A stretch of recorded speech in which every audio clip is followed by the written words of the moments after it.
Mesmo há pouco tempo, aqui no Brasil, a Pulse já vem se tornando uma das marcas de torre de áudio mais conhecida e vendida, apesar de não ser fabricada aqui no nosso país. Essa marca é importada pela Multilaser. Um de seus modelos mais populares é a SP360, lançada em 2019, como um de seus modelos de entrada. Ainda encontrada no varejo até a data deste vídeo por algo em torno de R$1.000.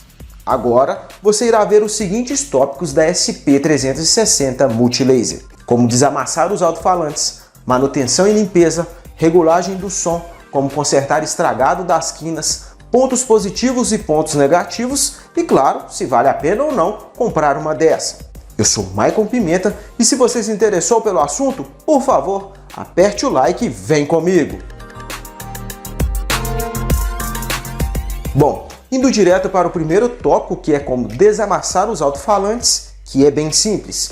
Com uma garrafa PET, corte apenas a parte de cima próxima à tampa, o mais reto possível, mas corte de acordo com o local que vai ser desamassado. Feito isso, passe fita isolante na parte que terá contato com o alto-falante. Encaixe ele no aspirador de pó, passe fita isolante novamente, coloque ele onde será desamassado. Ligue o aspirador de pó e, após ter desamassado, desligue o aspirador para depois tirar ele do alto-falante, evitando assim que estrague.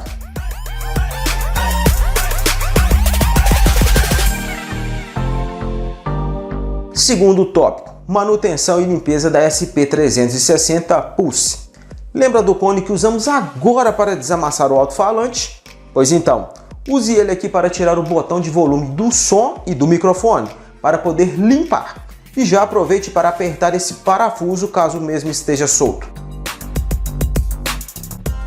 Com o pincel, venha passando nas arestas dos botões, nas grades e nos alto-falantes para tirar a poeira. Em seguida, com um pano úmido, venha limpando novamente toda ela, de cima para baixo. Para assim, com o lustramóveis, você aplicar ele em toda a torre, pois mesmo ela sendo de madeira e plástico, o lustramóveis vai formar uma camada de proteção, que se você lustrar ela depois de secar, vai dar um acabamento ainda melhor.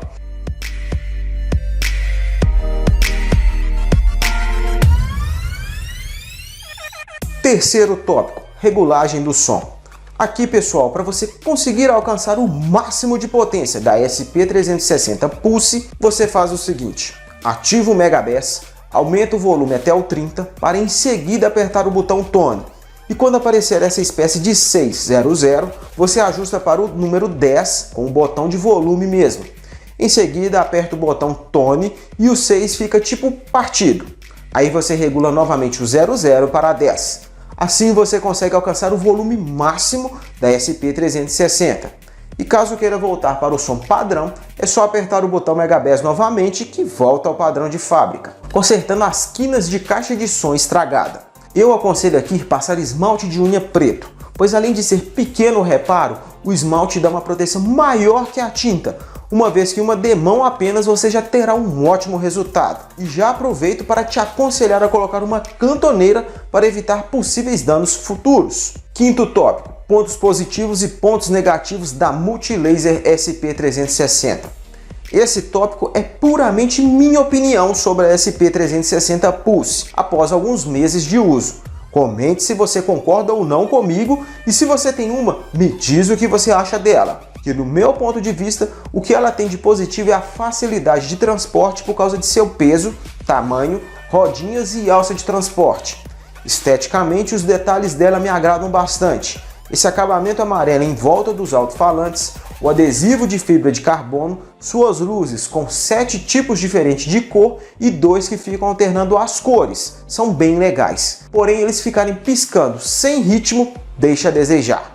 Não ter tela de proteção dando possibilidade de manter os alto-falantes limpos, para mim, também é um ponto positivo.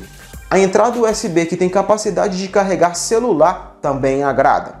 As duas entradas P10 para microfone, a questão dela dizer quando troca a função, dos botões dedicados para o microfone e o melhor ponto positivo dela, na minha opinião, é a entrada e saída de áudio RCA, ao qual permite que você ligue outros aparelhos de áudio nela e ela em outros aparelhos. Já os pontos negativos é não ter controle, mesmo tendo a entrada para o sensor.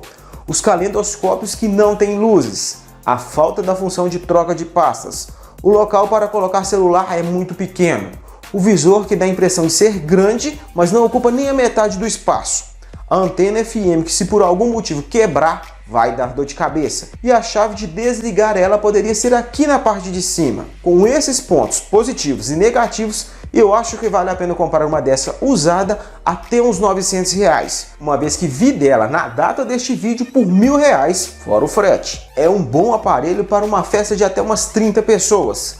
Seus graves, apesar de ter dois grandes falantes, não são o forte dela. O agudo até que dá conta, mas com a falta do grave não dá muita ênfase no som.